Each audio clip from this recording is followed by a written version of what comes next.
Assalamualaikum warahmatullahi wabarakatuh.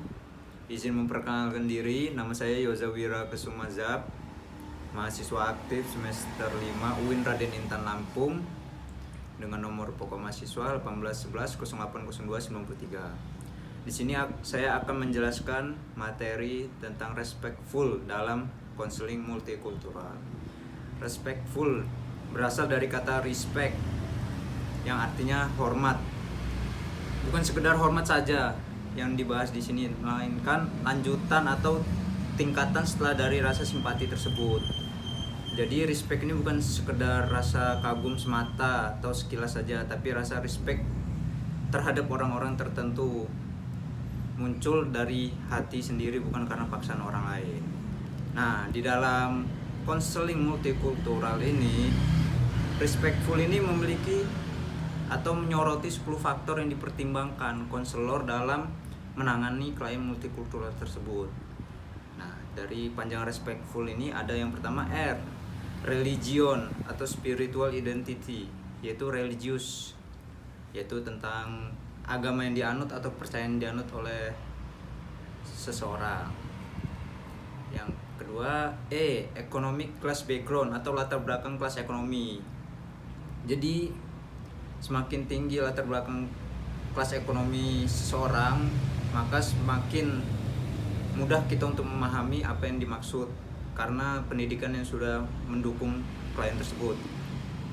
Yang ketiga S, sexual identity atau jenis kelamin, yaitu laki atau perempuan. Yang keempat P, psycho development, perkembangan psikologis. Semakin matang perkembangan psikologis seorang, maka semakin mudah kita untuk memberikan arahan terhadap klien tersebut.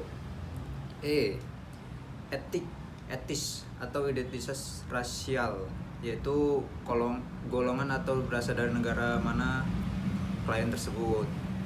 Ya, selanjutnya kronologi disposition atau disposisi kronologis. Lanjut T, trauma and other threats to their personal well-being, trauma dan ancaman lain terhadap kesejahteraan pribadi mereka.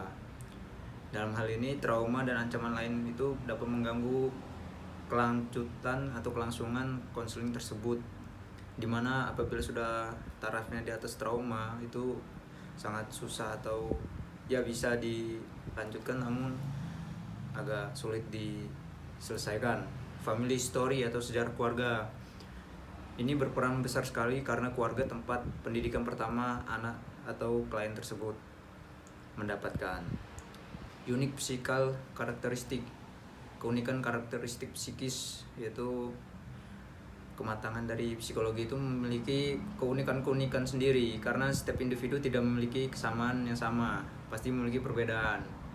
Dan terakhir L, language and location of residence, bahasa dan lokasi tempat tinggal.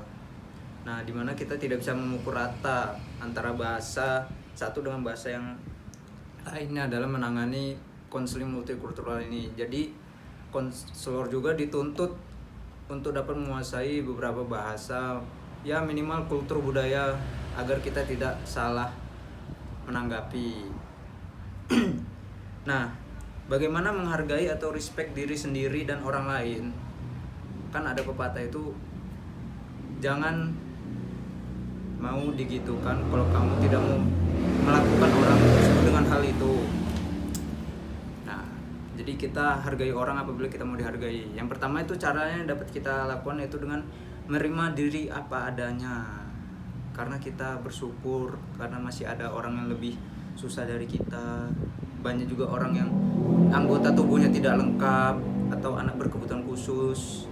Jadi kita ini harus bersyukur. Dengan cara bersyukur itulah kita dapat menghindari dari rasa insecure. Yang kedua, menghindari perilaku yang merusak diri.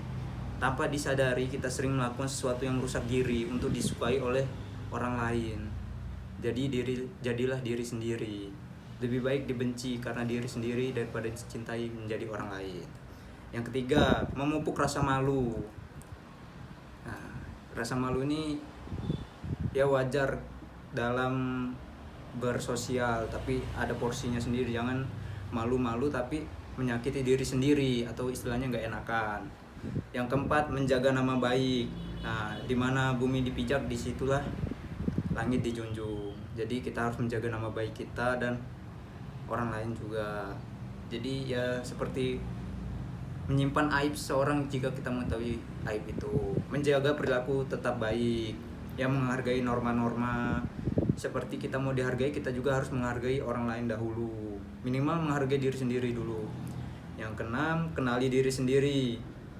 Jadi kita bisa menentukan arah kita mau kemana, jati diri kita kemana. Jadi kita tidak terombang-ambing seperti busa di dalam lautan yang terombang-ambing ikut kesana kesini.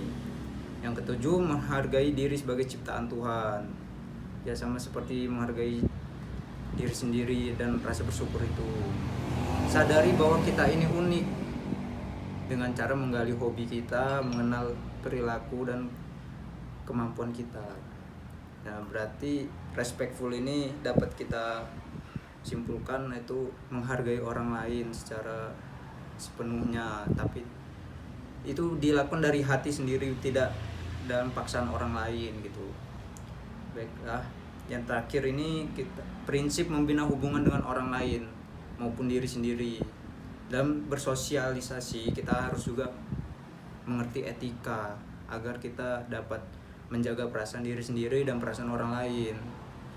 Jadi kita bisa mendapat feedback timbal balik dari orang tersebut. Yang pertama itu pahami karakter diri dan orang lain. Bagaimana kita memahami karakter orang lain kalau diri kita sendiri kita belum pahami? Ciptakan spiral kehidupan positif. Jadi kita berpikir positif terus, tidak terlalu negatif ataupun overthinking, karena itu dapat merusak pikiran kita sendiri. Fokus pada kekuatan bukan kelemahan. Jadi kita dapat melangkah demi langkah itu untuk ke depan, karena kita fokus kekuatan kita bukan memikirkan kelemahan kita. Kembangkan komunikasi empatik. Ya, dimana kita menggunakan, selain menggunakan logika, kita harus juga menggunakan akal dan hati agar berselaras. Ya, mungkin itu saja yang dapat saya sampaikan. Kurang lebihnya mohon maaf. Kepada Allah saya mohon ampun. Saya rasa dengan adanya materi ini kita dapat menjadi manusia yang memanusiakan dan menjadi humanistik yang sepenuhnya. Sekian dari saya. Wassalamualaikum warahmatullahi wabarakatuh.